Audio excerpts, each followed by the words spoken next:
Welcome back to my another video. इस video में हम लोग स्टार्ट करने वाले हैं DSA, data structure algorithm in C language. और सी लैंग्वेज में डेटा स्ट्रक्चर स्टार्ट करने से पहले हमें सी लैंग्वेज के कुछ बेसिक्स क्लियर होने चाहिए। काफी सारे स्टूडेंट्स की मुझे रिक्वेस्ट आई थी कि आप हमें सॉर्टिंग और सर्चिंग एल्गोरिथम करा दो। उसको करने से पहले आपको एरेज का पता होना चाहिए, और एरेज से भी पहले आपको फंक्शंस का पता होना चाहिए, फंक्शन से पहले आपको लूप्स का पता होना चाहिए, उसकी वर्किंग पता होनी चाहिए, और बेसिक जितने भी कोर है, इफ एल्स स्विच, ये सब का फंडा आपको क्लियर होना चाहिए। अगर वो आपको क्लियर है देन आप नेक्स्ट वाले अपने स्टेप पे मूव कर सकते हो। तो आज मैं आपके लेकर आई हूँ एक बेसिक सी वीडियो जिसमें मैं आपको मेन टॉपिक्स कवर कराने वाली हूँ। इस वीडियो को देखने के बाद आप नेक्स्ट टॉपिक पे इजीली मूव कर सकते हो, ताकि आप मुझसे उसमें ये ना पूछो कि जो लूप है हमारा कैसे वर्क कर रहा है, यहाँ पे हमने 2 बार इफ क्यों लिखा है, क्या इफ हमारा एल्स के बिना भी चल जाएगा, ब्लॉक स्कोप क्या होता है, यहाँ पर ये बाहर कैसे काम कर रहा है, ये हमने वेरिएबल अंदर क्यों डिक्लेयर करा है। ये सारी की सारी चीजें आपको इस वीडियो में क्लियर हो जाएंगी। नेक्स्ट वीडियो में हम अपना डेटा स्ट्रक्चर स्टार्ट कर देंगे, जिसका फर्स्ट टॉपिक होगा एरेज। तो हम अपना टॉपिक आज यहाँ से स्टार्ट करें, जिसके अंदर मैं ये सारे टॉपिक्स आपको आज कवर कराने वाली हूँ। इसका पहला टॉपिक का नाम है वेरिएबल्स और उसके क्या रूल्स होते हैं। तो वेरिएबल्स क्या होता है, इंग्लिश में वेरिएबल का मतलब होता है जो वैल्यू चेंज हो सकती है, वेरी कर सकती है। वेरिएबल का मतलब होता है वेरी करना, और वेरी क्या करेगी, उसकी वैल्यू वेरी करेगी। फॉर एग्जांपल हमारे पास मैथ्स के अंदर वेरिएबल्स होते हैं, हम एल्जेब्रिक एक्सप्रेशंस पढ़ते हैं, इक्वेशंस पढ़ते हैं, उसके अंदर हम क्या यूज करते हैं, X Y Z A B C, ये वेरिएबल्स यूज करते हैं। उसके अंदर कोई ना कोई वैल्यू पुट करते हैं, वैल्यू हमारी नेगेटिव हो सकती है, पॉजिटिव हो सकती है, कोई भी नंबर उसके अंदर आ सकता है, तो वही हमारा वेरिएबल होता है। फॉर एग्जाम्पल यहाँ पे मेरे पास एक रेक्टेंगल है, इसके अंदर यहाँ पर ए दिया है, बी दिया है, बी यहाँ पर मेरी इसकी लेंथ ब्रेथ हो गई बी, ठीक है। तो ए और बी यहाँ पर क्या है, मेरे वेरिएबल है, तो ए की कोई भी वैल्यू हो सकती है। फॉर एग्जांपल ए की वैल्यू 10 है, बी की वैल्यू 15 है। तो हमें क्या निकालना पड़ सकता है, इसका फॉर्मूला निकालने के लिए बोल सकते हैं, एरिया निकालने के लिए बोल सकते हैं, और इसका हम एरिया ऑफ रेक्टेंगल बोल सकते हैं निकालेंगे। तो हम किसकी हेल्प से निकालते हैं, उसको ए बी वेरिएबल्स दिए यहाँ पर। तो हमारे पास यहाँ सी लैंग्वेज में अगर हम लोग बात करें तो वेरिएबल क्या होते हैं, variable is a container which store some value. तो वेरिएबल एक डब्बे की तरह आप इमेजिन कर सकते हो कि वेरिएबल एक डब्बा होता है जिसके अंदर आप कोई भी वैल्यू को डाल सकते हो, ठीक है। वेरिएबल एक डब्बा है, कंटेनर है, जिसके अंदर आप कोई भी वैल्यू को स्टोर कर सकते हो, ठीक है।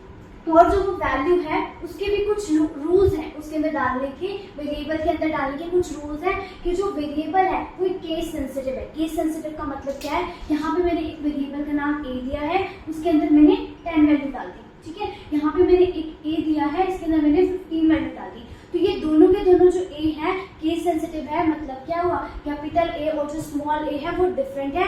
ए के अंदर अपनी अलग वैल्यू है और इस वाले ए के अंदर अपनी वैल्यू, ठीक है। तो जब भी मुझे सी के लैंग्वेज के अंदर अपना कोई भी सिंबल डिफाइन करना है तो वो हमेशा मेरा या तो किसी भी अल्फाबेट से स्टार्ट होगा। फॉर एग्जांपल मैंने एज लिखा, फॉर एग्जांपल मैंने वैल्यू लिखा, इस तरह स्टार्ट होगा, या फिर वो अंडरस्कोर से स्टार्ट हो सकता है। ऐसे नहीं कर सकती मैं हैश वैल्यू लिख दूं, ये बिल्कुल गलत सिंटेक्स है। या तो सिंपल अल्फाबेटिक लेटर्स आएंगे उसके अंदर, या फिर अंडरस्कोर आ सकता है। अंडरस्कोर के अलावा आप कोई भी सिंबल इसमें यूज नहीं कर सकते। फॉर एग्जाम्पल आप ऐसे नहीं लिख सकते एज ग्रुप, तो यहाँ पे आपका क्या आ गया, हाइफन आ गया। इस हाइफन को भी आप यूज नहीं कर सकते। अगर आप चाहते हो कि उसके बीच में गैप दिखे तो आप क्या लगाओगे, अंडरस्कोर लगाओगे। इस तरीके से आप इसके अंदर ब्लैंक भी नहीं छोड़ सकते, कॉमा भी नहीं लगा सकते, कोई अदर सिंबल आप यूज नहीं कर सकते। ये एक वेरिएबल का रूल है, ठीक है। तो पहली चीज क्लियर है कि वेरिएबल क्या होता है, कंटेनर होता है जिसके अंदर हम कोई भी वैल्यू डाल सकते हैं, और उस कंटेनर का हम उस डब्बे का कोई ना कोई नाम रखते हैं, उसको हम बोलते हैं वेरिएबल नेम, वेरिएबल नेम, ठीक है।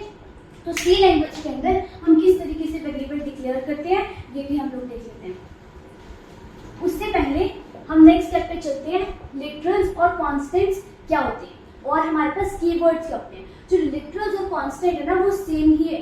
सेम कैसे है कि एग्जाम्पल 2 हो गया, 5 हो गया, @ हो गया, और हमारा एड्रेस ऑपरेटर हो गया, मेरा कोई भी कैरेक्टर हो गया, ठीक है। इन सब की अपनी एक वैल्यू है। फॉर एग्जाम्पल यहाँ पे सिंगल सी, तो जो भी मेरे कैरेक्टर होते हैं ना मैं उनको सिंगल कोट्स में लिखती हूँ, ये मेरे सिंगल कोट्स हैं। इसके अंदर मैं क्या लिखती हूँ, अपने कैरेक्टर को लिखती हूँ, ठीक है। तो ये इन सब की क्या है, एक वैल्यू है। 2 है तो वो 2 ही रहेगा, उसको हम चेंज नहीं कर सकते, -2 नहीं कर सकते। अगर -2 लिखा है तो वो उसकी अपनी एक वैल्यू है, वो चेंज नहीं हो सकती। तो जिसको हम चेंज नहीं कर सकते उसको हम कांस्टेंट बोलते हैं या फिर लिटरल्स बोलते हैं। तो ये हो गए मेरे लिटरल्स, ये मेरे नंबर लिटरल्स हैं, वो कैरेक्टर लिटरल्स हैं। नेक्स्ट मेरे पास आते हैं कीवर्ड्स। तो सी लैंग्वेज के अंदर मेरे पास 32 कीवर्ड्स होते हैं। 32 कीवर्ड्स मतलब जिनका मतलब कंपाइलर को पहले से पता है, ठीक है, कंपाइलर को पहले से पता है कि ये कीवर्ड्स क्या है, कि इनको मैं जानता हूँ, वो पहले से डिफाइन है। फॉर एग्जाम्पल इफ का मतलब कंपाइलर को पहले से पता है। फॉर एग्जाम्पल इन का मतलब भी कंपाइलर को पहले से पता है। तो सी लैंग्वेज के अंदर ऐसे 32 कीवर्ड्स हैं जिनका मतलब पहले से कंपाइलर जानता है, तो उनको हम क्या बोलते हैं, कीवर्ड्स बोलते हैं।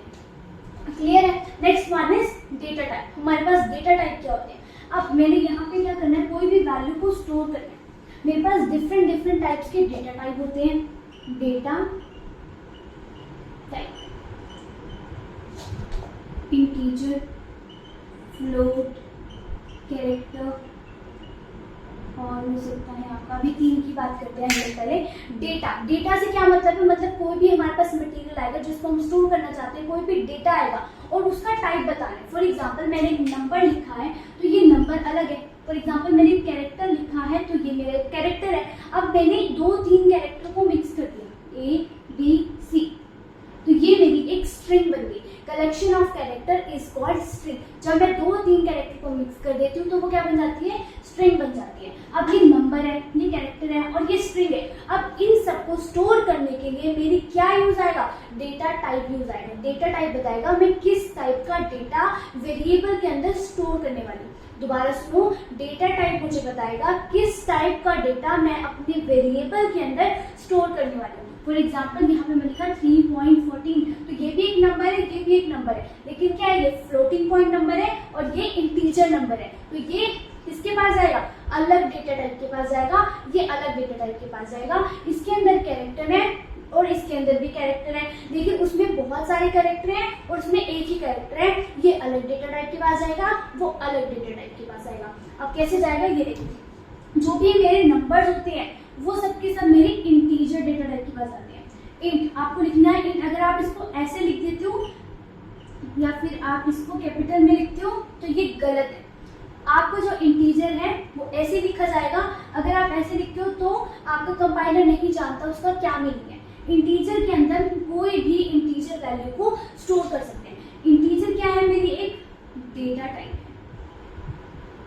उसके बाद मुझे लिखना होता है अपना वेरिएबल का नेम। अब वेरिएबल क्या है, डब्बा है जिसके अंदर मुझे कोई वैल्यू डालनी है और उस डब्बे का कोई ना कोई नाम है, तो उस डब्बे का क्या नाम है, यहाँ पे मैंने लिख दिया वैल्यू।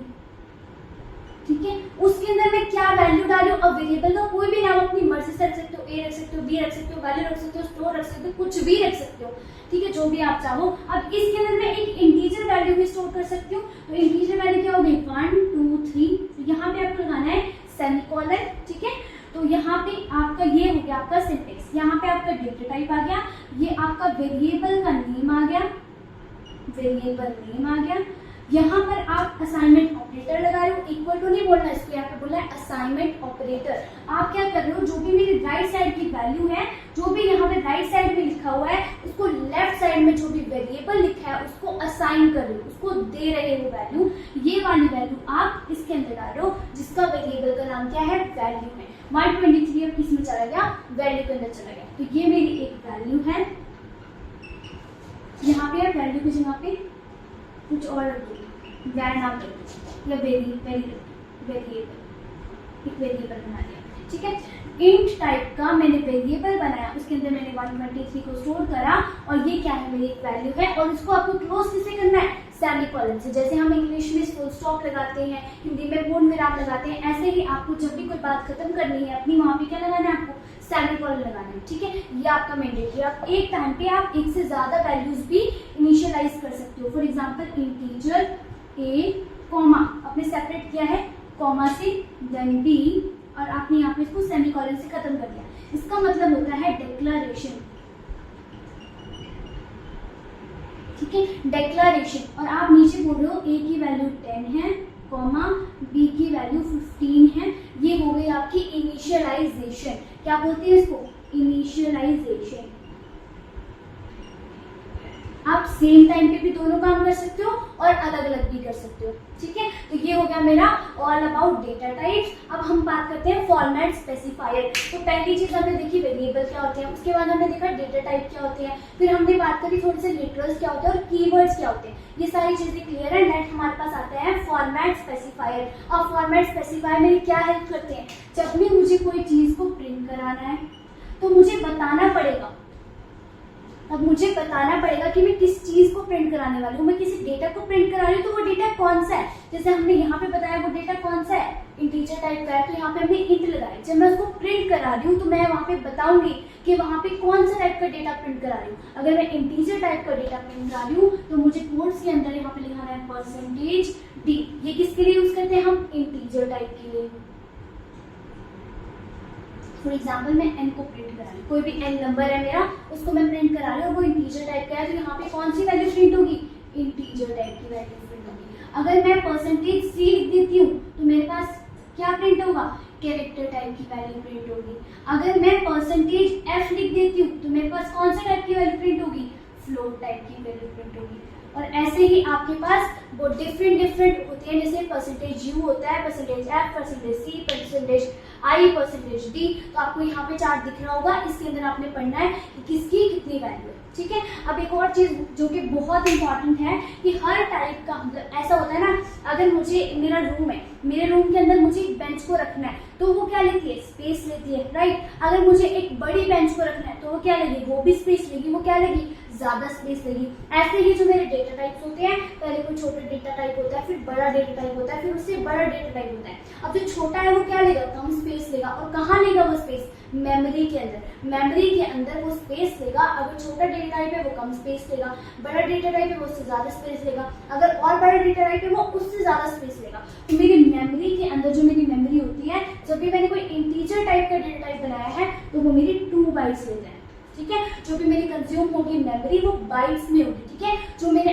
इंटीजर होता है वो 2 बाइट्स लेता है। तो मेरे अगर मैंने इंटीजर टाइप का वेरिएबल बनाया, वेरिएबल का नाम क्या, वेरिएबल, यहाँ पे आ जाएगा वेरिएबल, और इसकी कितनी वैल्यू है, 123, तो ये 123 वैल्यू इधर आ जाएगी, ठीक है। अब ये क्या है, इंटीजर टाइप का, तो ये कितनी बाइट लेगा, 2 बाइट्स लेगा। अगर कैरेक्टर टाइप का है तो वो 1 बाइट लेगा, अगर फ्लोट टाइप का है तो वो 4 बाइट लेगा, डबल है अगर तो वो 4 लेगा, आपका 8 बाइट लेगा। इसी तरह से आपकी जो मेमोरी के अंदर उसकी जगह लेने की, उसकी स्पेस लेने की कैपेसिटी है वो डिपेंड करेगी कितनी, कौन सा आपने यहाँ पे डेटा टाइप लिखा है, ठीक है। उसके बाद आता है आपके यहाँ पे /n और /t, जिसका हम बहुत यूज करने वाले हैं। फॉर एग्जांपल मुझे यहाँ पे कोई भी वैल्यू को प्रिंट कराना है तो मेरी सारी वैल्यूज ना एक ही लाइन में प्रिंट होती रहेंगी, ऐसे ऐसे ऐसे। कोई भी मैंने लिखा हुआ है, अभी मैं आपको एग्जांपल से बताऊंगी, 2 3 4 5। अगर आप चाहते हो ये सारे नंबर आपकी नेक्स्ट लाइन में आए तो आप लगाओगे /n, ठीक है।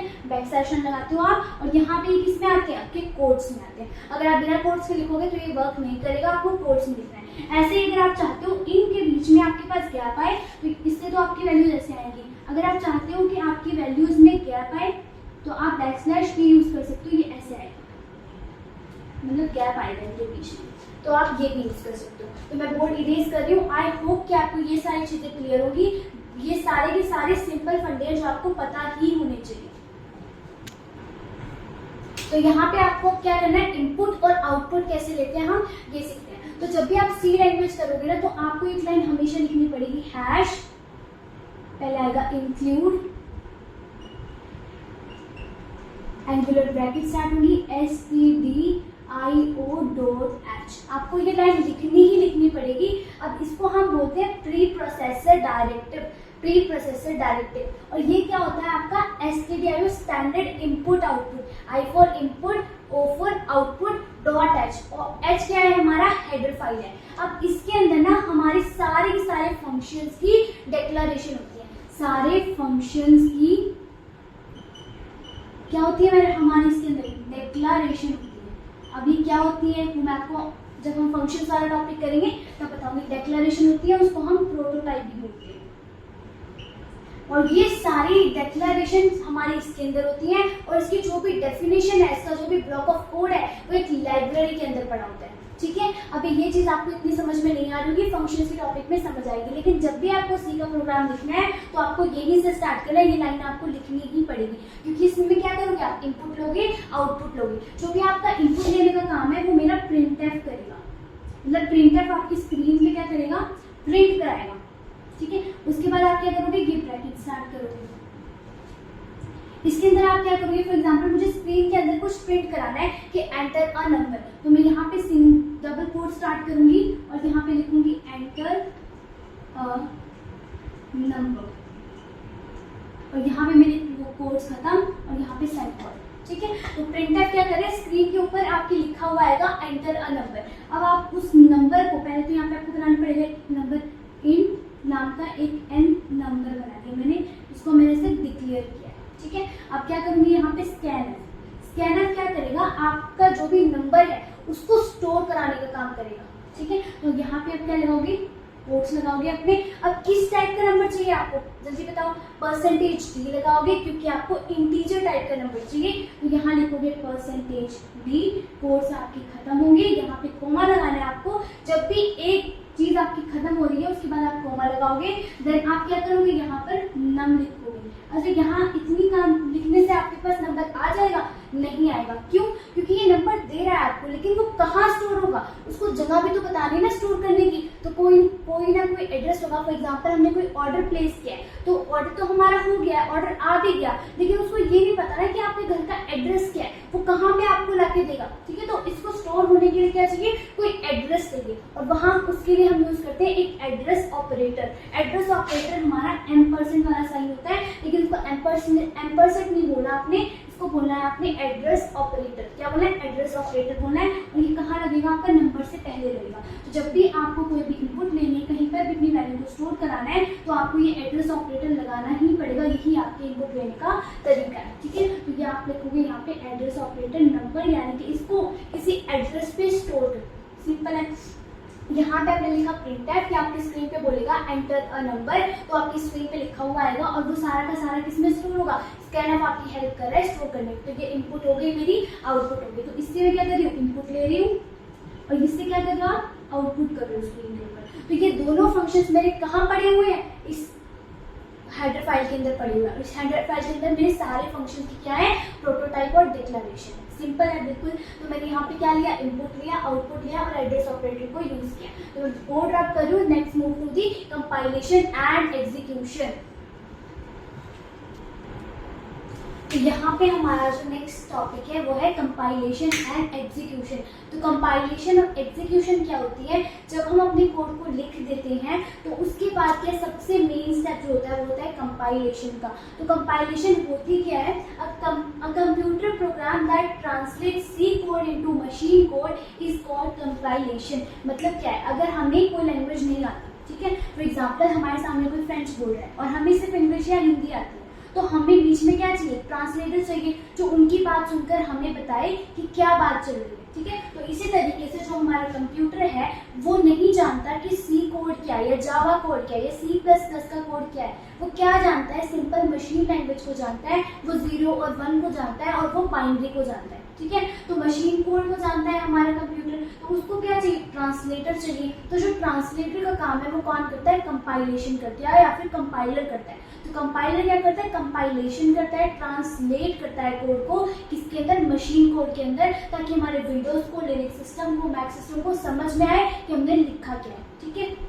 ये चीज लिखी है। अब कंपाइलर हमारा पहले से ना कुछ चीजें जानता है, तो कंपाइलर हमारी क्या क्या चीजें जानता है, कंपाइलर हमारे सारे कीवर्ड्स को जानता है, कंपाइलर हमारे लिटरल्स को जानता है, कंपाइलर हमारे जितने भी डेटा टाइप्स है उनको जानता है। तो ये क्या करता है, जब भी मेरा कोई भी सोर्स कोड है, मतलब जो मैंने कोड लिखा हुआ है, जब वो कंपाइलेशन स्टार्ट होती है तो उसके अंदर एरर ढूंढता है। एरर क्या ढूंढता है, सिंटेक्स एरर ढूंढता है। फॉर एग्जाम्पल आपने ऐसे तो नहीं किया, इनको आपको ऐसे लिखना था, आपने उसकी बजाय ऐसे लिख दिया, इसको टी बड़ा बना दिया, तो ये सब क्या है, सिंटेक्स एरर है। अब कंपाइलर को पता है ये चीज कि इंट कैसे आता है, ऐसे आता है, तो वो इस चीज में आपको एरर देगा। जब आप प्रोग्राम लिखते हो तो आपका कोई भी सिंटेक्स एरर होता है तो वो क्या देता है, आपको कंपाइलेशन एरर देता है कि आपके इसके अंदर कंपाइलेशन एरर है, आपने कोई भी सिंटेक्स लिखा है गलत, तो आपको कंपाइलेशन एरर देगा, ठीक है। तो कंपाइलर का काम होता है सोर्स कोड को कन्वर्ट करना इनटू मशीन कोड, और उससे पहले वो क्या चेक करता है कि आपके प्रोग्राम के अंदर कोई एरर तो नहीं है, और एरर वो कौन सा निकालता है, जिस चीज को वो जानता है सिर्फ वो उसका ही एरर निकालता है। ठीक है, तो नेक्स्ट चीज हमारे पास आती है compilation start from the first line of the program. मतलब प्रोग्राम के अंदर हमारी फर्स्ट लाइन क्या होती है, अभी मैंने आपको बताया था हैश इंक्लूड stdio ये लिखते हैं ना हम लोग, सबसे पहले वहां से ही लिखना स्टार्ट करते हैं और वहीं से मेरा कंपाइलेशन स्टार्ट होती है। तो कंपाइलर मेरा फर्स्ट लाइन से शुरू हो जाता है अपना काम करना और देखना स्टार्ट कर देता है, लाइन बाय लाइन चलता है। ये ऐसे नहीं करता जंप मार देगा कहीं पर भी, नहीं, ये क्या करेगा, लाइन बाय लाइन चलेगा। ठीक है, तो ये 2 वे प्रोसेस होता है। 2 वे प्रोसेस कैसे है कि प्रोग्राम जो मेरी फाइल है जिसमें मैंने कोड लिखा उसको कंपाइल करेगा और क्या करेगा, चेक करेगा एरर्स को। अगर उसके अंदर कोई भी एरर है तो फेल कर देगा एग्जीक्यूशन। तो आपका एग्जीक्यूशन फेल हो गया, आप दोबारा चेक करो, सिंटैक्स को सही करो, तभी मैं आगे काम करूंगा। अगर नहीं है तो क्या करेगा, convert the compiles file in a.exe file. पहले क्या करेगा, वो कंपाइल करेगा, फिर उसको एग्जीक्यूटेबल फाइल में exe फाइल में कन्वर्ट करेगा, जो कि विंडोज में होती है। ठीक है, अगर आप मैक पे या फिर आप लिनक्स पे काम करते हो तो आपका a.mac में या फिर a.out में काम, मतलब फाइल जो होगी वो चेंज होगी। ठीक है, तो सबसे पहले मेरे पास सोर्स कोड होगा, ऑब्जेक्ट o .obj में मेरा कन्वर्ट होगा, देन .exe में कन्वर्ट होगा, देन मेरा लास्ट में क्या होगा, एग्जीक्यूट होगा। जब मेरा पूरा का पूरा प्रोग्राम उसने स्कैन कर लिया, देख लिया कि कोई एरर नहीं है, तो फिर वो क्या करेगा, एग्जीक्यूशन स्टार्ट कर देगा। एग्जीक्यूशन हमेशा मेरी मेन से स्टार्ट होती है। Execution always start from the main, और जो कंपाइलेशन होती है वो कहाँ से स्टार्ट होती है, आपकी हमेशा फर्स्ट लाइन स्टार्ट होती है। कई बार ये वाइवा में क्वेश्चन पूछे जाते हैं, तो आपको पता होना चाहिए। तो आई होप कि आपको कंपाइलेशन और एग्जीक्यूशन क्लियर होगी। Let's move to the next step. तो मैं बोर्ड इरेज कर रही हूँ। तो यहाँ पे अब हम क्या कर रहे हैं, ऑपरेटर्स को डिस्कस करने वाले हैं। ऑपरेटर्स का आपका बहुत यूज होने वाला है डेटा स्ट्रक्चर के अंदर, बार बार यूज होने वाला है, तो इनको समझना बहुत जरूरी है। ठीक है, तो यहाँ पे सबसे पहले आता है मेरा ये यूनिटरी ऑपरेटर में प्लस प्लस और माइनस माइनस है। जब भी ये तो आपका इतना यूज होने वाला है, लूप्स के अंदर बहुत ज्यादा यूज होने वाला है। जैसे आपको लिखना होता है i = i+1। ठीक है, आप यहाँ पर i की वैल्यू को 1 से इंक्रीमेंट करो, इंक्रीमेंट मतलब बढ़ा रहे हो, इंक्रीज कर रहे हो। ठीक है, तो यहाँ पे हम ना इसकी जगह पे डायरेक्टली लिख सकते हैं i++, मतलब i की जितनी भी वैल्यू है उसको 1 से इंक्रीज कर दो। फॉर एग्जाम्पल i की वैल्यू अभी 1 है, अगर मैंने लिखा i++, उसके बाद में उसको प्रिंटफ करा रही हूँ i की वैल्यू को, तो मेरे पास क्या आएगा, 2 आएगा। क्यों, क्योंकि i की वैल्यू क्या हो चुकी है, इंक्रीज हो चुकी है। अगर मैंने लिखा i-, तो जो भी i की वैल्यू है वो 1 से कम हो जाएगी, मतलब डिक्रीज हो जाएगी। तो ये मेरे यूनिटरी ऑपरेटर, इसको आप बार बार यूज करने वाले हो, तो इनको मैं बोलती हूँ यूनिटरी ऑपरेटर, प्लस प्लस और माइनस माइनस। इसको मैं इंक्रीमेंट और डिक्रीमेंट ऑपरेटर भी बोलती हूँ। Next one is relational operator.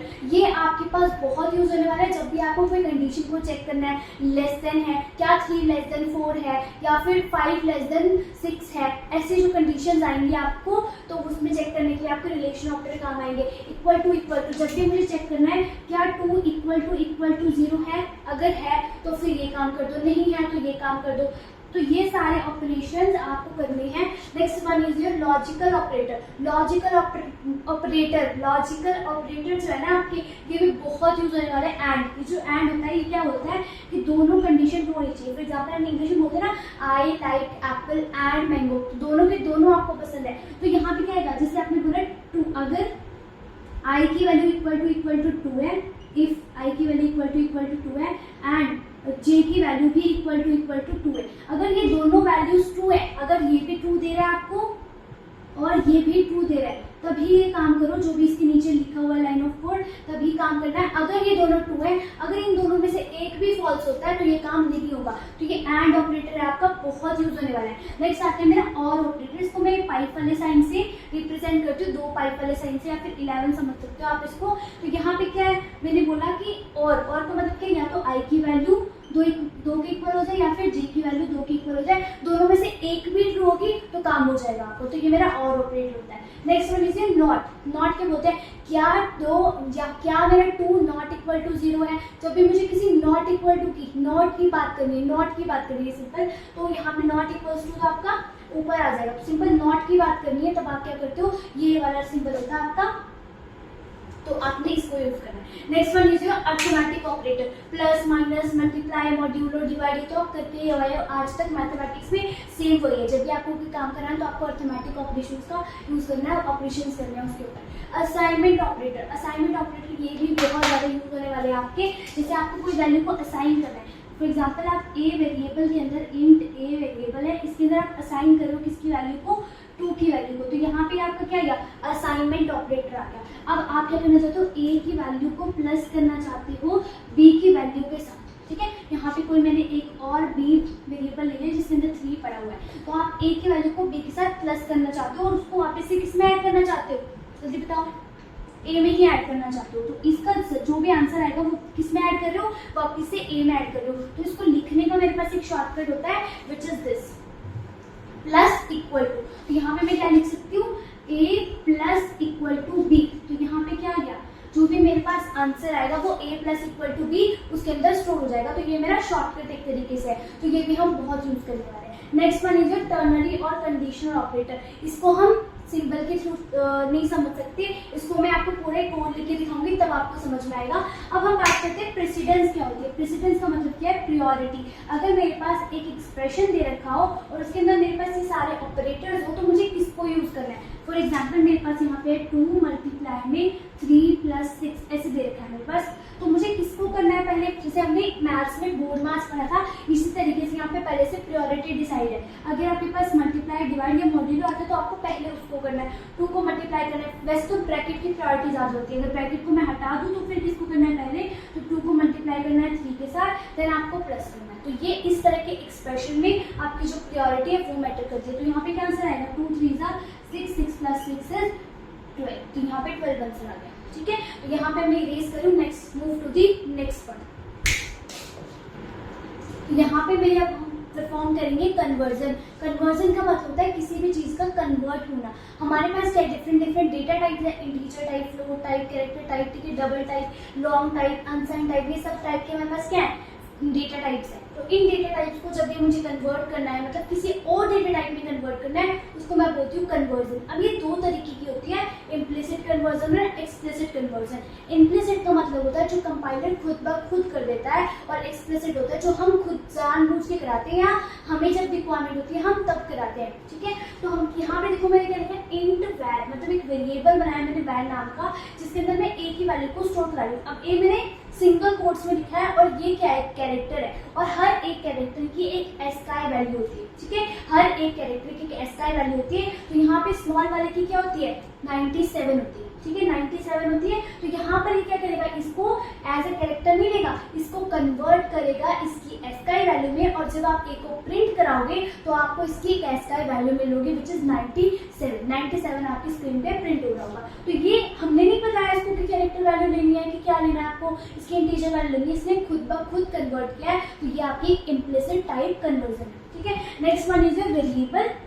Very नाम का एक वेरिएबल है आपका जिसकी टाइप इंटीजर है। अब क्या करना है, हम उसमें स्टोर करा रहे हैं 1.999 को, जो कि नहीं स्टोर हो सकता क्योंकि मेरा इंटीजर टाइप तो सिर्फ इंटीजर टाइप की वैल्यू स्टोर करता है, पर ये जो डेसिमल टाइप है वो नहीं करेगा इसको स्टोर। बट मैं इसको बोल रही हूँ कि तुम इसको स्टोर करो, किस टाइप में स्टोर करो, इंटीजर टाइप में। जब ये इंटीजर टाइप में स्टोर होगा तो ये सिर्फ 1 को ही स्टोर करने वाला है। किसको स्टोर करने वाला है, 1 को ही स्टोर करने वाला है, इसलिए हमने यहाँ पे ब्रैकेट्स में लिखा है इंटीजर। अब ऐसा नहीं कि यूजलेस है, हम तो नहीं इस पे काम करने वाले, हमें ये आगे काम आने वाला है जब भी हम टाइप कन्वर्जन करेंगे, और ये काम आता है। तो आपको पता होना चाहिए कि टाइप कन्वर्जन करने का, अगर हम खुद से कराना चाहते हैं, टाइप कन्वर्ट कराना चाहते हैं, तो हमें क्या करना है, इस तरह ब्रैकेट लगानी है और इसके अंदर जिस भी टाइप में कन्वर्ट करना चाहते हैं, अगर आप यहाँ पे इसको कैरेक्टर में कराना चाहते हो तो ये कैरेक्टर में आएगा, ठीक है। तो अगर आप इसको फ्लोट में कराना चाहते हो फ्लोट में आएगा, इंटीजर में कराना चाहते हो इंटीजर में आएगा। तो जिसमें कन्वर्ट कराना है उसको आपने इस ब्रैकेट्स के अंदर लिखना है। Next one is 2। अब यहाँ पे मेरे पास इंटीजर टाइप की वैल्यू है और उसको मैं फ्लोट टाइप की वैल्यू में स्टोर करा रही हूँ। तो यहाँ पे आपको आंसर में जब आप इसको प्रिंट कराओगे तो आपको मिलेगा 2.000 मिल सकता है। तो क्या है, पॉइंट के बाद इसने खुद से पॉइंट लगाया और 0 लगा दिया, इसी को बोलते हैं हम कन्वर्जन। इम्प्लिसिट कन्वर्जन जो खुद ब खुद कंपाइलर कर देता है, और एक्सप्लिसिट जो हम कराते हैं उससे, ठीक है। आई होप कि क्लियर होगा। Next move to the next one. तो अब हम लोग स्टार्ट करने वाले हैं अपनी इफ एल्स स्टेटमेंट और स्विच स्टेटमेंट, जो कि बहुत इंपॉर्टेंट है। इसका तो इतना यूज होने वाला है प्रोग्रामिंग में, आपको रट जाएगी, ठीक है। तो यहाँ पे हमारे पास क्या है, इफ एल्स हमने सबसे पहले स्टार्ट किया है। तो इफ क्या करता है, अगर लिखने के बाद हम क्या करते हैं, कोई कंडीशन बताते हैं ना, कि अगर ऐसे किया तो ऐसे हो जाएगा, अगर ऐसे नहीं किया तो ऐसे हो जाएगा। तो हम क्या करते हैं, सबसे पहले इफ लिखते हैं, उसके बाद अपने ये ब्रैकेट स्टार्ट करते हैं और इसके अंदर हम लोग क्या लिखते हैं, कंडीशन लिखते हैं, कोई भी कंडीशन लिखते हैं, ठीक है। उसके अंदर हमने लिखा एज, एक एज ए ना यहाँ पे कोई वेरिएबल है, ठीक है, यहाँ पे एक वेरिएबल दिया हुआ है इंट एज, ठीक है। फॉर एग्जांपल अभी हमने यूजर से मिले खुद ही डाल दिया कि एज जो है वो 12 है, ठीक है। आप यूजर से लेके इसको ट्राई करना। यहाँ पे एज जो है 12 है, क्या जो एज है वो लेस देन इक्वल टू 18 है, ये ग्रेटर देन इक्वल टू 18 है, क्या एज 18 से बड़ी है या फिर 18 है, तभी आपका ये काम होगा। तो अभी एज कितनी है, 12 है, तो यहाँ पर ये क्या हो जाएगी, कंडीशन फॉल्स हो जाएगी, तो वो आ जाएगा नीचे, और नीचे क्या लिखा है, एल्स लिखा है। एल्स वाला केस तब चलता है आपका जब आपकी ये वाली कंडीशन फॉल्स हो जाती है। तो अभी आपकी कंडीशन फॉल्स हो रही है ना, ये बोल रहा है एज 12 है, और आपकी यहाँ पे कंडीशन क्या लगी है, अगर 18 है एज या फिर 18 से बड़ी एज है तो ही ये वाला काम करना है, वरना फिर नीचे वाला काम करना है आपने। तो एज में क्या लिखा है, printf you cannot drive it, आप अभी ड्राइव नहीं कर सकते। तो अगर मेरी यहाँ पे एज हो जाए 42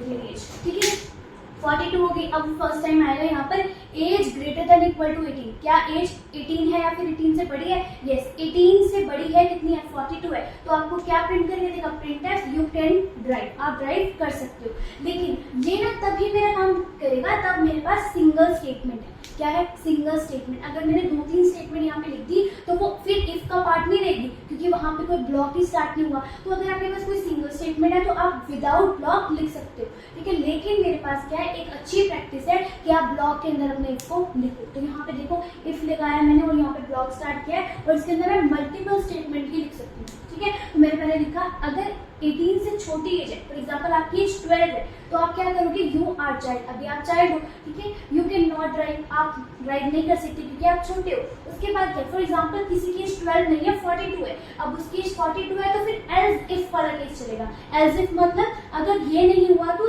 ये करके देखो, ये वाला नहीं हुआ तो ये करके देखो, ये वाला नहीं हुआ तो ये करके देखो। तो एल्स इफ में चेक होगा क्या 18 से बड़ी एज है, अगर छोटी है तो क्या पता बड़ी हो या फिर 18 हो, अगर ऐसा है तो क्या चलेगा, जो इसके अंदर लिखा है, इसके ब्लॉक ऑफ कोड में लिखा है, इसके ब्लॉक ऑफ कोड में क्या लिखा है, यू कैन ड्राइव। अब क्या है, 48 हो गई आपकी एज, तो 42 है तो आप ड्राइव भी कर सकते हो और आप अडल्ट हो, बड़े हो, ठीक है। और एल्स वाला केस चलेगा अगर इन दोनों में से कोई भी ट्रू नहीं हुआ। और अच्छा ये पूछो कि एल्स इफ कितने लिख सकते हो आप मल्टीपल एल्स इफ लिख सकते हो, जितना आप चाहो उतना एल्स इफ लिख सकते हो, जितने आप चाहो उतने इफ लिख सकते हो, ठीक है। लेकिन एल्स आपका एक ही होगा।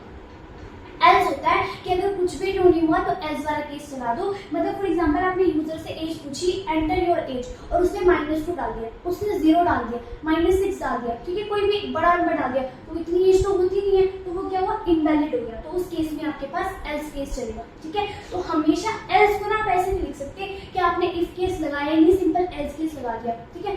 ये एल्स जो है ना आपका हमेशा इफ के साथ ही आएगा, और एल्स इफ भी किसके साथ आएगा, हमेशा इफ के साथ आएगा। और इफ को आप अकेला भी लिख सकते हो, इफ आप 3 बार भी लिख सकते हो, इफ आप 4 बार भी लिख सकते हो, इफ आप मल्टीपल टाइम लिख सकते हो। पर एल्स इफ और एल्स जो है ना वो डिपेंडेंट है इफ के ऊपर। अगर आपने इफ लगाया तो ही आप एल्स इफ लगाओगे, तो ही आप एल्स लगाओगे, और एल्स हमेशा एल्स इफ या फिर इफ के साथ आएगा। आई होप कि आपको ये क्लियर होगा सिंपल से प्रोग्राम से। अब हम लोग स्टार्ट करने वाले हैं स्विच किसे बोलते हैं।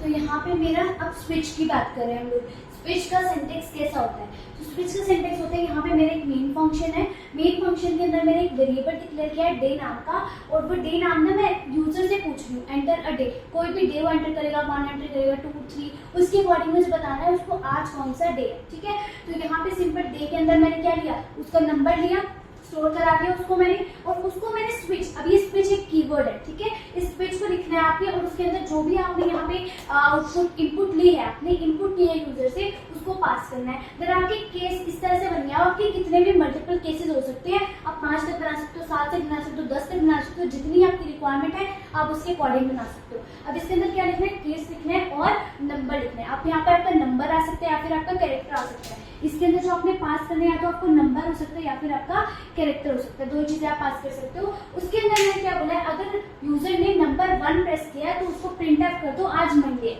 ठीक है। उसके बाद मैंने यहाँ पे ब्रेक लगाया, अगर मैंने क्या किया, ब्रेक नहीं लगाती मैं यहाँ पर, तो पहले वो केस 1 के अंदर जाता, फिर वो केस 2 में जाता, फिर 3 में, फिर 4 में, जितने भी केसेस लिखे होते वो सबके अंदर जाता।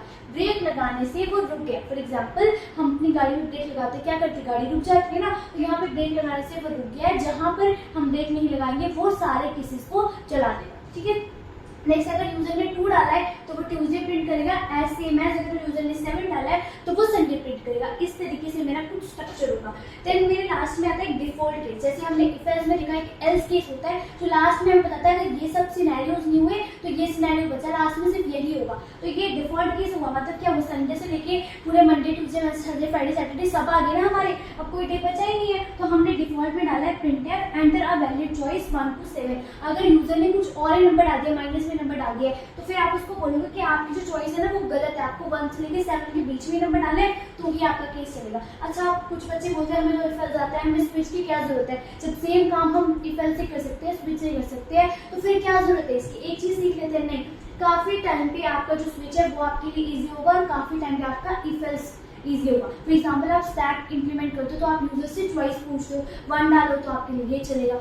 नो डाउट कि आप वही चीज इफ एल्स से भी कर सकते हो, बट इजी आपको देखना है कि किससे है। तो स्विच भी आपका यूज में आने वाला है, इफ एल्स भी यूज में आने वाला है, तो दोनों चीजों को सीखना जरूरी है। ठीक है, इसको भी हम लोग आगे देखने वाले हैं, तो इसलिए मैंने आपको ये अभी कराया ताकि मैं आपको वहां पे इसको एक्सप्लेन भी करूंगी कि हमने कैसे किया। ठीक है, समझ में आया, अच्छे से देख लो। Next move to the loops, जो कि बहुत ही इंपॉर्टेंट है आपके डेटा स्ट्रक्चर के अंदर। मैं इसको इरेज कर दूँ। ओके,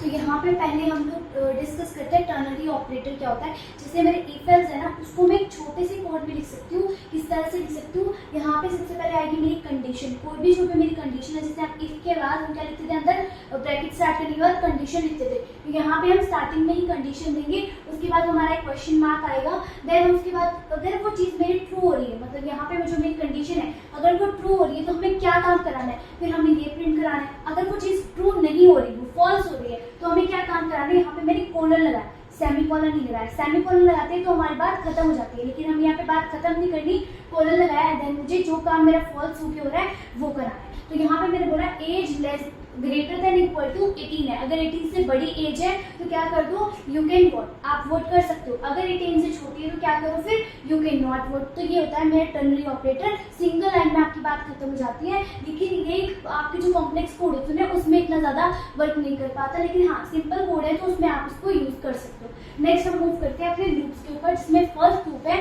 फॉर लूप, जो आप बहुत बहुत बहुत ज्यादा यूज करने वाले हो और पर्सनली ये सबका फेवरेट होता है। ठीक है, इसके अंदर क्या होता है, इनिशियलाइजेशन होती है सबसे पहले आपकी। इनिशियलाइजेशन यहाँ पे रहेगा।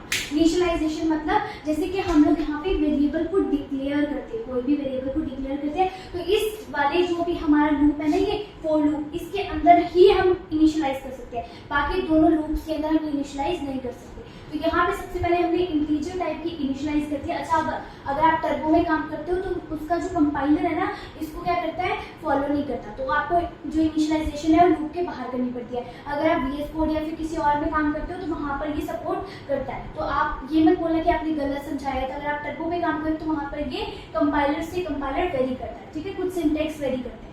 तो यहाँ पर इंटीजर टाइप का हमने आई बनाया है, जिसको मैंने इनिशियलाइज किया है 1 से। तो फिलहाल जो मेरा आई है उसकी वैल्यू कितनी है, 1 है। तो मैं इसको यहाँ पे रेड मार्क से करती हूँ और उसको चला के भी दिखाऊंगी कि इसकी वर्किंग कैसे होती है। तो यहाँ पे आई की वैल्यू भी क्या है, 1 है। ठीक है, आई फिर क्या होता है, सबसे पहले मेरे पास यहाँ पे आते हैं हम, ये मेरा फर्स्ट स्टेप है। फिर यहाँ पे आऊंगी, मेरा सेकंड स्टेप है। सेकंड स्टेप पे आने के बाद मैं चेक करती हूँ क्या मेरी जो आई की वैल्यू है लेस देन इक्वल टू 4 है। मैंने यहाँ पे कंडीशन लगाई है, ये काम तब तक करना है जब तक मेरी आई की वैल्यू क्या है, 4 के इक्वल नहीं हो जाती। तो क्या ये छोटी है आई की वैल्यू, अभी कितनी है, 1। 4 से छोटा है, यस ट्रू। अगर मेरी इक्वेशन ट्रू हो गई है, कंडीशन ट्रू हो गई है, तो वो नीचे आएगा, इस पे नहीं जाएगा, पहले नीचे आएगा। तो यहाँ पे मेरा थर्ड काम होगा। अगर कंडीशन ट्रू है तो जो भी मेरे नीचे लाइंस लिखे हैं, चाहे वो कितनी भी लाइंस हो, वो सारी लाइंस को एग्जीक्यूट करेगा। ठीक है, तो वो नीचे आएगा, लिखेगा प्रिंटफ। अब प्रिंटफ का मतलब क्या होता है, स्क्रीन के ऊपर प्रिंट कराना। क्या प्रिंट कराना है, 1 2 3 4 स्टार्स को प्रिंट कराना है। ठीक है, तो मैं यहाँ पे स्टार्स को प्रिंट करा 1 2 3 4 करते हैं इसमें।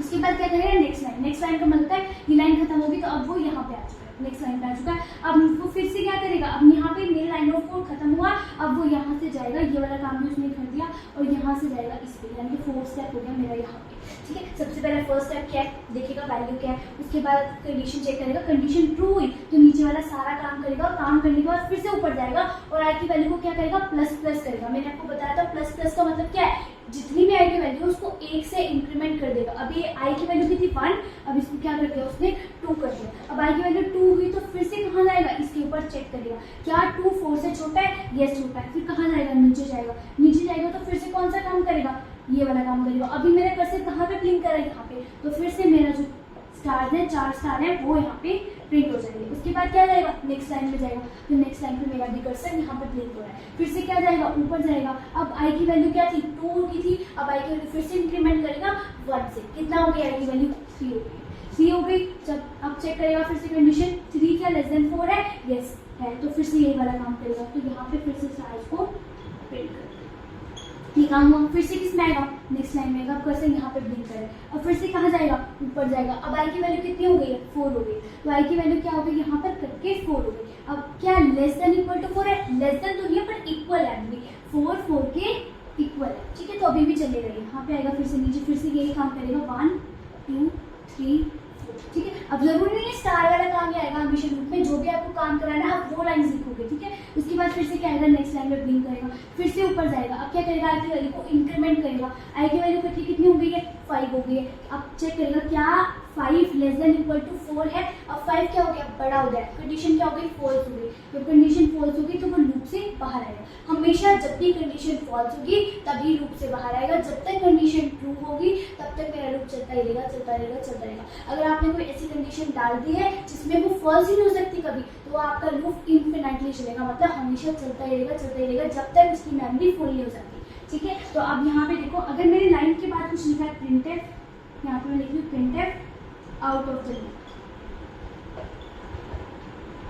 तो यहाँ पे आपको क्या प्रिंट करके देगा, आउट ऑफ द लूप, यानी कि अब मैं लूप से बाहर आ चुका हूँ, अब मेरा काम खत्म हो गया, ठीक है। ये मैंने आपको समझाने के लिए करा है, आप इस कोड को अपने कंपाइलर पे रन करके देखोगे ये किस तरह से वर्क हो रहा है, और फिर कॉपी पेन पे आप इसे चला के देखोगे खुद से, तभी आपको आएगा। सर्चिंग सॉर्टिंग करनी है ना मेरे साथ, तो आपको लूप को चला के देखना पड़ेगा। आई होप कि सिंपल लूप है, क्लियर हो गया होगा। Next move to the next वाला लूप, ठीक है। अच्छा, हमने फॉर लूप कर लिया, लेकिन आपने तो बताया ही नहीं कि लूप का काम क्या होता है। लूप का काम होता है किसी भी काम को रिपीटेडली करना, रिपीटेडली करना मतलब कॉन्टिन्यूसली करना। फॉर एग्जाम्पल कोई न्यू सॉन्ग आता है तो उसको सुनते हैं और लूप पे लगा देते हैं। लूप का मतलब होता है एक के बाद मतलब बार बार बार बार बार बार वो चलता ही रहेगा। तो लूप का काम होता है जब तक मेरी कंडीशन फॉल्स नहीं होती, ये जो मेरा काम है वो चलता ही रहेगा, चलता रहेगा, कॉन्टिन्यूसली चलता रहेगा, ठीक है। तो अब हम यहाँ पे क्या करेंगे, यहाँ पे हमने फॉर लूप का सिंटेक्स पढ़ लिया, अब हम पढ़ने वाले हैं व्हाइल लूप का सिंटेक्स, और ये सारा का सारा काम मेरा मेन के अंदर हो रहा है, ठीक है। तो व्हाइल लूप मेरा मेन के अंदर लिखा हुआ है, आपने मेन खुद बनाने में सिर्फ आपको बता रही हूँ कि इसकी वर्किंग कैसे होती है। यहाँ पे मैंने आई को इनिशियलाइज किया है 1 के साथ और सम को इनिशियलाइज किया है 0 के साथ। अब ये काम कैसे करने वाला है, सबसे पहले आई चेक होगा क्या आई लेस देन इक्वल टू 5 है। आई की वैल्यू कितनी है 1, तो क्या 1 लेस देन इक्वल टू 5 है, तो यस मेरी कंडीशन क्या हो गई है, ट्रू हो गई है। ट्रू होती है तो कहाँ आता है, नीचे आता है। अब नीचे आएगा सम के अंदर प्लस करेगा आई की वैल्यू को। सम की वैल्यू कितनी है 0, तो सम की वैल्यू है अभी 0 और आई की वैल्यू कितनी है 1, तो आई की वैल्यू को प्लस कर देगा सम के अंदर, ठीक है। और इसको हम शॉर्टकट में ऐसे भी लिख सकते हैं, हमने अभी ऑपरेटर्स पढ़े थे ना, उसमें हमने वाला ऑपरेटर पढ़ा था, तो इस तरह भी लिख सकते हैं और ऐसे भी लिख सकते हैं, दोनों तरीके सही हैं। तो इसने क्या किया, आई की वैल्यू को सम के साथ प्लस कर दिया और आई को क्या कर दिया, इंक्रीमेंट कर दिया। आई की वैल्यू कितनी 1, अब आई की वैल्यू क्या हो गई है 2 हो गई है। अब ये फिर से ऊपर जाएगा और चेक करेगा क्या 2 लेस देन इक्वल टू 5 है, तो कंडीशन हो गई है फिर से ट्रू। अब नीचे आएगा तो नीचे आके क्या होगी, सम के अंदर आई की वैल्यू को प्लस कर दो, तो सम के अंदर अभी क्या पड़ा था 0 + 1 = 1, 1 के अंदर अब क्या प्लस कर देगा 2, ठीक है। तो ये क्या हो गया, सम के अंदर वैल्यू हो गई है 3। अब ये आएगा फिर से आई की वैल्यू को क्या करेगा, इंक्रीमेंट करेगा, तो आई की वैल्यू कितनी थी 2 थी, अब क्या हो गई आई की वैल्यू 3 हो गई। ये फिर से ऊपर जाएगा और आई की वैल्यू को क्या कर देगा 3 कर देगा। क्या 3 लेस देन इक्वल टू 5 है, यस, फिर से कंडीशन मेरी क्या हो गई है ट्रू हो गई। तो फिर से नीचे आएगा और सबके अंदर जो भी वैल्यू पड़ी है उसके अंदर क्या वैल्यू प्लस कर देगा, आई की वैल्यू को प्लस करेगा। सम के अंदर 3 पड़ा है और आई की वैल्यू भी कितनी है 3 है, तो 3 + 3 सम के अंदर अब वैल्यू पड़ी है मेरी 6, तो 6 हो गई है वैल्यू। तो फिर से क्या करेगा, आई की वैल्यू को इंक्रीमेंट करेगा, आई की वैल्यू कितनी हो गई है 4 हो गई। तो फिर से कहाँ जाएगा, ऊपर जाएगा और चेक करेगा क्या 4 लेस देन इक्वल टू 5 है, तो यस फिर से मेरी कंडीशन क्या हो गई है ट्रू हो गई है 4th टाइम। और क्या करेगा, आई के साथ प्लस कर देगा सम को, तो सम में कितना पड़ा है 4 पड़ा है, तो अभी मेरे सम की कितनी वैल्यू हो गई है 10 वैल्यू, ठीक है। तो फिर से क्या करेगा, आई की वैल्यू को इंक्रीमेंट करेगा। ये 1 लाइन बाय लाइन काम कर रहा है क्योंकि मेरी कंडीशन क्या हो रही है ट्रू हो रही है। हमारी की वैल्यू कितनी हो गई है, 5 हो गई है, फिर से ऊपर जाएगा। अब क्या 5 लेस देन इक्वल टू 5 है, लेस देन तो नहीं है पर इक्वल है, 5 5 के इक्वल है, तो फिर से मेरी कंडीशन क्या हो गई है, ट्रू हो गई है। तो फिर जो भी सम में वैल्यू पड़ी है उसके अंदर क्या प्लस कर देगा, आई की वैल्यू विच इज 5। तो सम के अंदर अभी कितना पड़ा है, 15 पड़ा है, ठीक है। तो आई की वैल्यू को फिर से इंक्रीमेंट करेगा, आई की वैल्यू क्या हो गई है, 6 हो गई है, तो आई की वैल्यू ऊपर जाएगी। और क्या 6 इक्वल टू लेस देन 5 है, नहीं है, तो कंडीशन क्या हो गई, फॉल्स। और जब भी कंडीशन फॉल्स होती है कहाँ आता है, लूप के बाहर आता है। तो लूप के बाहर आके देखिएगा क्या लिखा है, प्रिंट एफ कर दो the sum of 5 number is percentage d लगाया क्योंकि हमें इंटीजर टाइप की वैल्यू को प्रिंट कराना है। और सम के अंदर जितनी भी वैल्यू है उसको प्रिंट कर दो। तो सम के अंदर फिलहाल कितनी वैल्यू है, 15 वैल्यू। तो सम क्या स्टोर कर रहा है, 15 वैल्यू को स्टोर कर रहा है। तो ये मेरी स्क्रीन पे क्या प्रिंट करेगा, 15 वैल्यू प्रिंट करेगा with this string the sum of 5 number is 15। ये आएगा। क्या आई होप कि आपको वाइल की भी वर्किंग क्लियर होगी। सबसे पहले हम बाहर डिक्लेयर करते हैं, वाइल के अंदर हम कंडीशन को चेक करते हैं, और जो भी मुझे काम कराना होता है वो हम ब्लॉक ऑफ कोड में लिखते हैं। और ये वाला काम आप अंदर भी करा सकते थे, तो फिर वो हर बार वैल्यू प्रिंट करता, ठीक है। आप देखो अगर आप आई की वैल्यू को प्रिंट करो ना, यहाँ पर आप एक और प्रिंट एफ लगा दो और बोलो the value of I is percentage D, और यहाँ पर आई की वैल्यू को प्रिंट करा दो। बताओ आई की वैल्यू क्या होगी, सोचो। आई की वैल्यू यहाँ पर मेरी जो भी लास्ट टाइम कंडीशन फॉल्स हुई है वो होगी, क्या आई है मेरी आई की वैल्यू 6 होगी। यहाँ पे कंडीशन फॉल्स होगी, क्या होगी, आई की वैल्यू 6 होगी, तो यहाँ पर भी क्या प्रिंट करेगा, 6 प्रिंट करेगा। आई होप कि क्लियर है। Let's move to the do while loop. तो यहाँ पे मैंने एक प्रोग्राम लिखा है डू व्हाइल लूप का। ये प्रोग्राम क्या है, ये प्रोग्राम तब तक चलता रहेगा, ये यूजर से नंबर मांगेगा और तब तक चलेगा जब तक हम इसमें 10 का कोई भी मल्टीपल एंटर नहीं करते। फॉर एग्जांपल मैंने 2 एंटर किया, ये फिर से हमसे नंबर पूछेगा। मैंने 10 एंटर किया, ये मुझसे नंबर नहीं पूछेगा क्योंकि वो किसका 10 का मल्टीपल है। फॉर एग्जाम्पल मैंने 100 एंटर किया, तो ये मुझसे नंबर नहीं पूछेगा क्योंकि वो 10 का मल्टीपल है, वो उसको मल्टीपल है, मतलब क्या है, जीरो रिमाइंडर में दे रहा है। अगर मैंने 42 एंटर किया तो ये मुझसे फिर से नंबर पूछेगा, तो ये तब तक चलता रहेगा तब तक मुझे 10 का मल्टीपल नहीं मिलता। अब इस केस में मुझे नहीं पता कि मुझे कितने नंबर्स एंटर करने हैं, तो इस केस में मैं जो मेरा फॉर लूप है वो नहीं लगा सकती क्योंकि उसके अंदर मुझे कंडीशन डालनी ही पड़ती है, ठीक है। तो यहाँ पे मैं कर सकती हूँ, फॉर एग्जाम्पल कर तो सकती हूँ उससे, बट इजी इससे है मुझे काम करना, मैं इसको वाइल से कर सकती हूँ। अच्छा, मैं फॉर लूप को ना नॉन लूप बोलती हूँ और वाइल लूप को ना मैं नॉन वाइल लूप बोलती हूँ, अननोन वाइल लूप, मतलब जिसमें मुझे नहीं पता कि मेरी कितनी कंडीशन चलने वाली है या फिर मुझे कब तक इसको चलाना है, तो मैं वाइल का यूज करती हूँ। जिसमें मुझे पता है कि मुझे कितना चलाना है या फिर कहाँ पे मेरी कंडीशन रुक सकती है, तो वहाँ पे मैं फॉर का यूज करती हूँ। और जो डू वाइल लूप है ना, इसके अंदर कंडीशन बाद में चेक होती है। इसका मतलब है कि यहाँ पे मेरा जो काम है ना वो एक बार होता ही होता है, गारंटी 100% है कि यहाँ पर जो काम है ना मेरा लिखा हुआ वो एक बार तो होगा ही होगा, क्योंकि वो पहले क्या बोल रहा है, डू, पहले ये काम करो उसके बाद कंडीशन चेक करो, ठीक है। अच्छा, अब बहुत सारे स्टूडेंट्स बोलते हैं कि इसकी जरूरत क्या है, जब फॉर लूप इतना अच्छे से काम करे तो हमें इसको क्यों यूज करना है। नहीं, इसको भी यूज करना है क्योंकि कहीं मोस्ट ऑफ द केसेस आपको ये यूजेबल है। जैसे कि इसी केस में यहाँ पे आपको एक बार तो यूजर से नंबर पूछना ही पड़ेगा, चाहे वो 10 का मल्टीपल हो चाहे ना हो, तो एक बार तो आपको पूछना ही है। तो हम क्या लगा रहे हैं यहाँ पे, डू वाइल लूप लगा रहे हैं, ठीक है। तो आपने डू वाइल लूप लगाया, यहाँ पे लिखा है print F enter number. For example user ने आपके यहाँ पे 42 एंटर किया और वो चेक करेगा फिर क्या जो भी नंबर है यहाँ पे n में 42 चला गया, क्या जो n है अगर उसको मॉड्यूलो करे 10 के साथ। अब ये मॉड्यूलो क्या करता है, आपको रिमाइंडर देता है। रिमाइंडर पता है ना, जब भी हम डिवाइड करते हैं 10 के साथ, अगर आप 42 को डिवाइड करते हो तो 4 के टेबल पे ये करके आपको 2 रिमाइंडर दे रहा है, तो ये जो लास्ट बचता है इसको हम रिमाइंडर बोलते हैं। अगर ये रिमाइंडर हमारा 0 आता है तो ये क्या है, हमारा ब्रेक कर दो। अच्छा, अब देखिए बट मुझे आपको समझाना है यहाँ पे, लेकिन हमारे पास रिमाइंडर अभी 0 नहीं आ रहा है, इसका मतलब ये 10 का मल्टीपल नहीं, 10 का मल्टीपल नहीं है, तो मुझे ये वाला काम नहीं करना। मुझे कौन सा काम करना है, नीचे वाला काम करना है, क्योंकि इफ वाला काम तो तभी होता है जब मैं ट्रू करती हूँ, और ट्रू होगा तो फिर कहाँ जाएगा, नीचे आएगा। ब्रेक का मतलब होता है टू, यहाँ देखो मैंने लिखा है to exit the loop. Exit the loop मतलब यहाँ पर भी हो उससे बाहर आ जाओ लूप से। हमेशा ब्रेक यूज करते हैं हम लोग एग्जिट कराने के लिए लूप से, ठीक है, क्योंकि हमारे लूप में यूज होता है ब्रेक कीवर्ड, बहुत ज्यादा इंपॉर्टेंट है, सर्चिंग में आपका बहुत यूज होने वाला है ब्रेक कीवर्ड। जैसे आपने केस किया वहाँ पे भी तो आप ये बोल रहे थे ना कि वाला काम हो गया तो आप इसको ब्रेक कर दो, नेक्स्ट वाले में जाने की जरूरत नहीं है। यहाँ पे वही बोल रहे हो, जैसे आपको नंबर मिल गया ब्रेक कर दो, ठीक है। तो आपको यहाँ पे नहीं मिला रिमाइंडर तो नीचे वाला काम करेगा, ठीक है। नीचे वाला काम क्या है, नंबर को प्रिंट कर दो। तो यहाँ पे आपके पास कौन सा नंबर प्रिंट हो गया, 42 प्रिंट हो गया, ठीक है। उसके बाद आपका क्या करेगा, लूप से बाहर का कंडीशन चेक करेगा, 1 is not equal to 0। 1 is not equal to 0 क्या है, 1 क्या कभी 0 के इक्वल हो सकता है? नहीं हो सकता। तो यहाँ पर हमने कंडीशन इस लगाई है, इस लूप को तब तक चलाओ जब तक हमें 10 का मल्टीपल नहीं मिलता। तो कोई ना कोई कंडीशन तो लगानी थी, तो हमने यहाँ पे कंडीशन लगा दी 1 इज नॉट इक्वल टू 0। अगर आप यहाँ पे 1 भी लिखते ना खाली, आप इस वजह से लिखते वाई 1, ये मुझे by default not equal to से चेक करता है। बहुत इंपॉर्टेंट पॉइंट है, अगर आपको ऐसे भी लिखा हुआ मिलता है तो इसका मतलब है कि वो नॉट इक्वल टू चेक कर रहा है। तो ये होता है आपका डू वाइल लूप का सिंटेक्स। आई होप कि आपको क्लियर होगा। तो एक बार तो ये काम करेगा, जैसे उसको मिल जाएगा आपका 10 का मल्टीपल, तो क्या कर देगा, ब्रेक कर देगा, अदरवाइज उस लूप को चला देगा। ठीक है, अब यहाँ पे हम कंटिन्यू की बात करते हैं। तो स्किप एंड आइट्रेशन, ये हमारी आइट्रेशन को स्किप करने का काम करता है। फॉर एग्जाम्पल यहाँ पे लिखा आई की वैल्यू 1 है, आई की वैल्यू भी क्या है, यहाँ पे आई की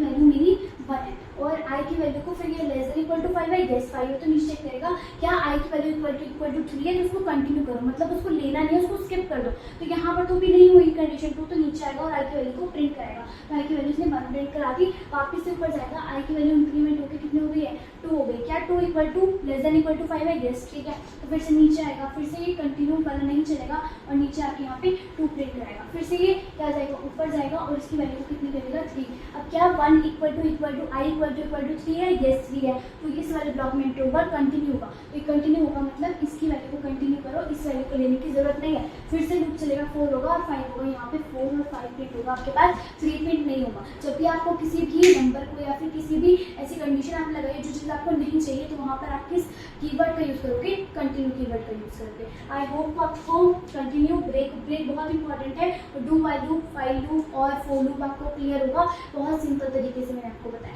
ठीक है, let's move to the next part.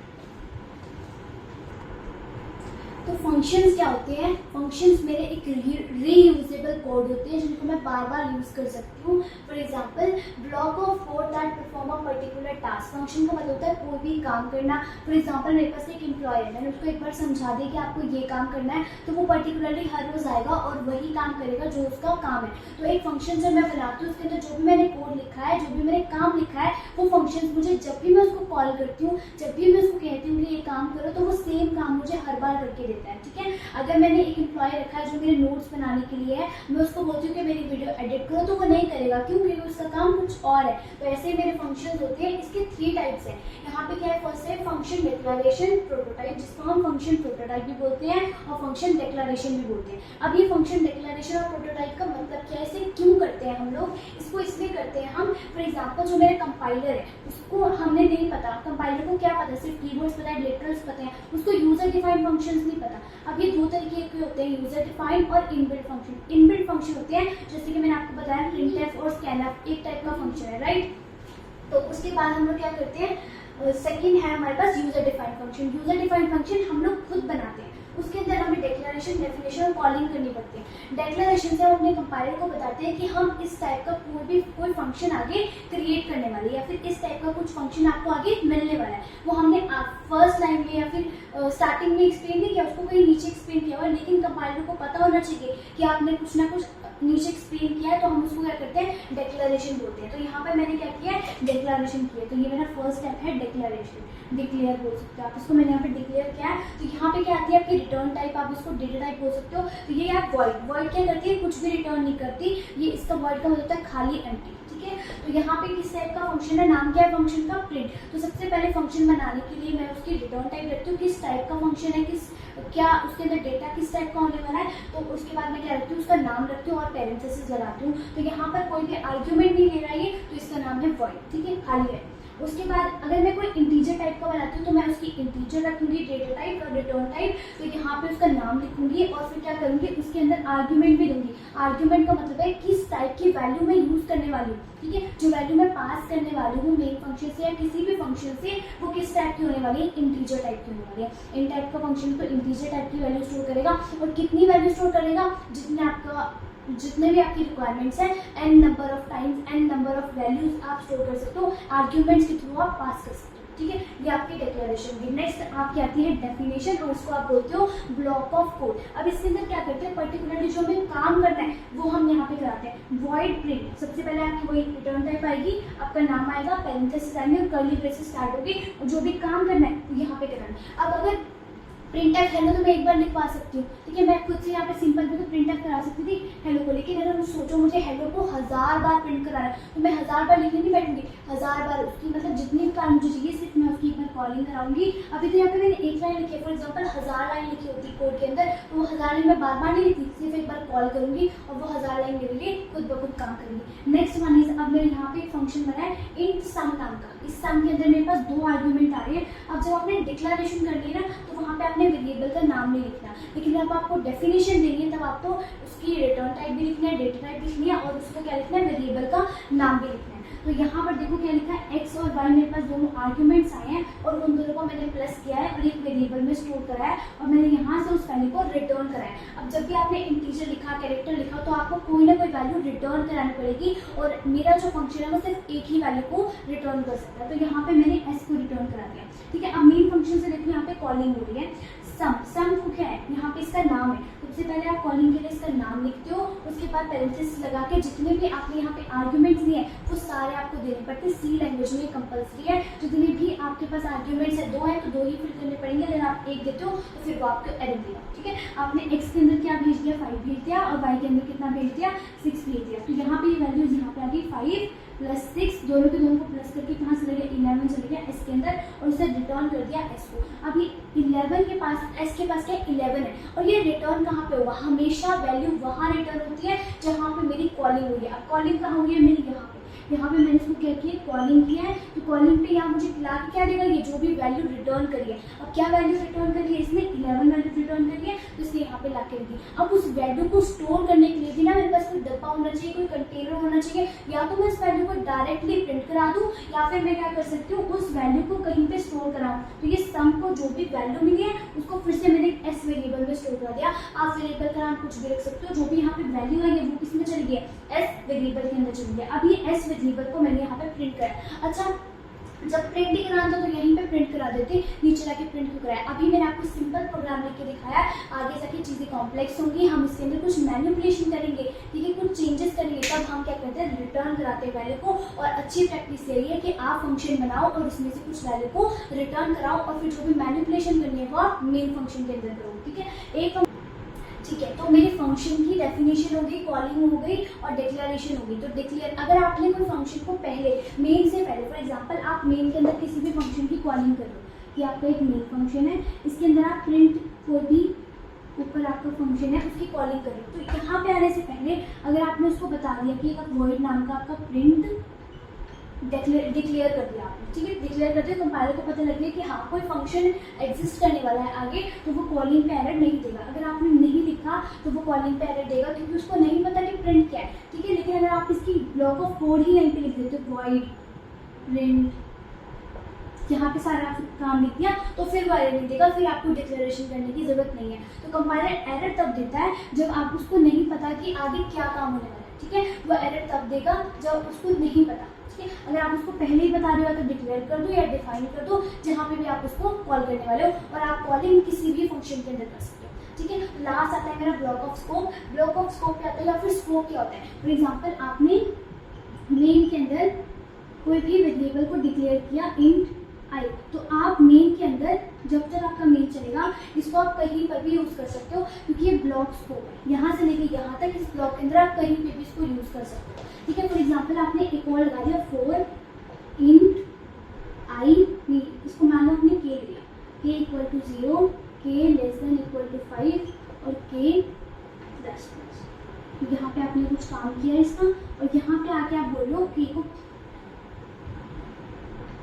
नीचे आके मेन फंक्शन के बाहर आप बोल रहे हो उसको के को प्रिंट कराओ, तो वो आपको एरर देगा। क्यों एरर देगा, क्योंकि के उसको पता ही नहीं है क्या है। तो के हमारा ब्लॉक स्कोप हो गया, यहाँ से लेके यहाँ तक कि इसके अंदर उसको पता है कि क्या है, लेकिन अगर इसके बाहर आएगा तो उसको नहीं पता के क्या है। इसलिए हमें क्या करना चाहिए, ग्लोबल रखना चाहिए उसको, जिसको हम यूज़ करना चाहते हैं ग्लोबली, ठीक है। या तो आप के को बाहर डिफाइन करो उसको यूज़ करना चाहते हो, या फिर उसके बाहर अगर आप उसे यूज़ करना चाहते हो तो आपको दूसरा वेरिएबल बनाना पड़ेगा, ठीक है। तो ये होता है हमारा स्कोपिंग। आई होप कि आपको क्लियर होंगे कि सिंपल फंडे अगर हम यूज़ करेंगे अब इनको अपने एरेज के अंदर, डेटा स्ट्रक्चर्स के अंदर, और अपनी नेक्स्ट वीडियो हमारी एरेज की आएगी। अगर आपको पसंद आई हो तो प्लीज़ लाइक एंड सब्सक्राइब।